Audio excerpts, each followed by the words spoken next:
ಸ್ವಾಮಿ ಬೆಟ್ಟದಲ್ಲಿ ಮಲಯಾಳಂ ಚಿತ್ರದ ಶೂಟಿಂಗ್ಗೆ ರಾಜ್ಯ ಸರ್ಕಾರ ಅಸ್ತ. ಕೇರಳ ಸಿನಿಮಾಕ್ಕಾಗಿ ನಿಯಮ ಬಾಹಿರ ಅನುಮತಿ. ಗೋಪಾಲಸ್ವಾಮಿ ಬೆಟ್ಟದ ತುಂಬೆಲ್ಲ ಖಾಸಗಿ ವಾಹನಗಳು. ಚಾಮರಾಜನಗರ ಜಿಲ್ಲೆ ಗುಂಡ್ಲುಪೇಟೆ ತಾಲೂಕಿನ ಹಿಮವದ್ ಗೋಪಾಲಸ್ವಾಮಿ ಬೆಟ್ಟಕ್ಕೆ ವಾಹನಗಳ ಅಕ್ರಮ ಪ್ರವೇಶ.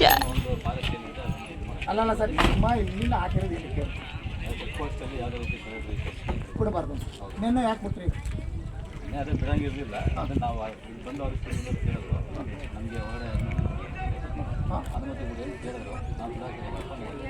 ನಾವು ಮತ್ತು ಆರೋಪ ಫೋನ್ ಮಾಡಿ ಅವ್ರು ಆಗಿದ್ದೀವಿ. ಅವರು ಒಂದು ಬಸ್ ಬಿಟ್ಟಿದ್ರು. ಆಯಿತು ಸರ್ ಪ್ರಕಾಶ್ ಸರ್ ಮಾತೆಲ್ಲ ಹೇಳಿ ಅದೊಂದು ಬಿಟ್ಟಿದ್ರು. ಅದೇ ಶೂಟಿಂಗ್ ಪರ್ಪಸ್ಗೆ ಅಂತ ಬಂದಿರೋ ಸರ್. ಇಲ್ಲ ಮಾಡಿ ಆಯಿತು. ಒಂದು ವೆಹಿಕಲ್ ಮತ್ತು ಬೇರೆ ನಮ್ಮ ವೆಹಿಕಲ್ ಬಿಡಿ ಇಲ್ಲ ಸುಮ್ಮನೆ ಮಾತಾಡಿಗ ಅವ್ರನ್ನ ಬಿಟ್ಬಿಟ್ಟಲ್ಲ ನೀವು. ಅವ್ರಿಗೆ ಹೆಚ್ಚು ಕಮ್ಮಿ ನೀವು ಬರ್ಕೊಟ್ಟಿದ್ದಾರೆ ಅವ್ರಿಗೆ.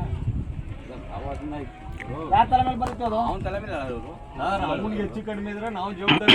ಇವ್ರು ಆಗರು ನಾನು ಹೇಳೋದು ನಿಮ್ಗೆ DFO ಯಾರೋ ನಿಮ್ಗೆ ಪರ್ಮಿಷನ್ ಕೊಟ್ಟರು ಅಂತ ಹೇಳಿದ್ರಲ್ಲ ಸರ್. ಪರ್ಮಿಷನ್ ಕೊಡ್ಬೇಕಾದ್ರೆ ನಿಮ್ಗೆ ಫೋನ್ ಮಾಡಿ ಹೇಳಿದ್ರ ಪರ್ಮಿಷನ್ ಲೆಟರ್ ಇಲ್ವಾ?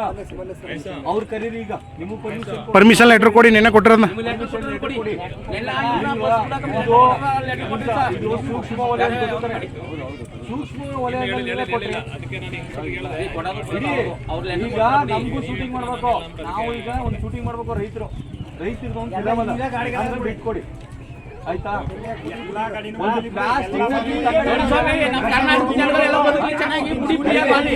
ಸಂಬಂಧಪಟ್ಟಿದ್ದೆಲ್ಲ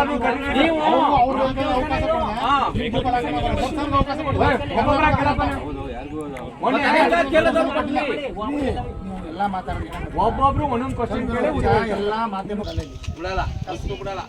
ನೀವು ಕರಿಬೇಕು ಅವ್ರನ್ನ.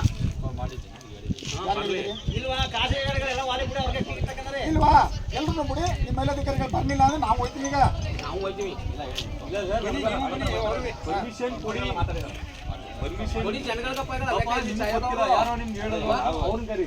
ಸರ್ ನೀವೆಲ್ಲ ದಯಮಾಡಿ ದೇವ್ರು ಎಲ್ಲಿಗೆ ಹೋಗಲ್ಲ. ನಾವು ಬರ್ತೀವಿ, ನೀವು ಹೋಗೋ ನಮ್ಮ ವೆಹಿಕಲ್ ಕರ್ಕೊಂಡು ಹೋಗ್ತೀವಿ. ದಯಮಾಡಿ ನದಿ ಕೂತ್ಕೊಳ್ಳಿ. ಕ್ಯೂ ನಿಂತ್ಕೊಬೇಡಿ. ಅಧಿಕಾರಿಗಳು ಬರೋರು ಕೂತ್ಕೊಳ್ಳಿ. ಬನ್ನಿ ನಮ್ಮೊಂದು ನೀವು ಕೂತ್ಕೊಳ್ಳಿ.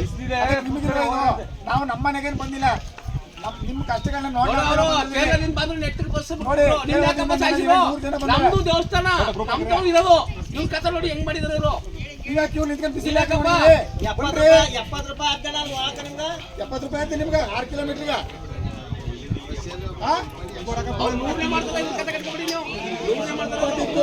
ಆಯ್ತು, 40 ಆಯ್ತು, 50 ಆಯ್ತು, 70 ಮಾಡ್ರೆ ಅವ್ರ ಅಪ್ಪಂದವ ಮೇಲಧಿಕಾರಿ ಹೇಳ್ಬಿಟ್ಟು ಅಂದ್ಬಿಟ್ಟು ನೀವು ಕಾಂತ ಹೇಳಿ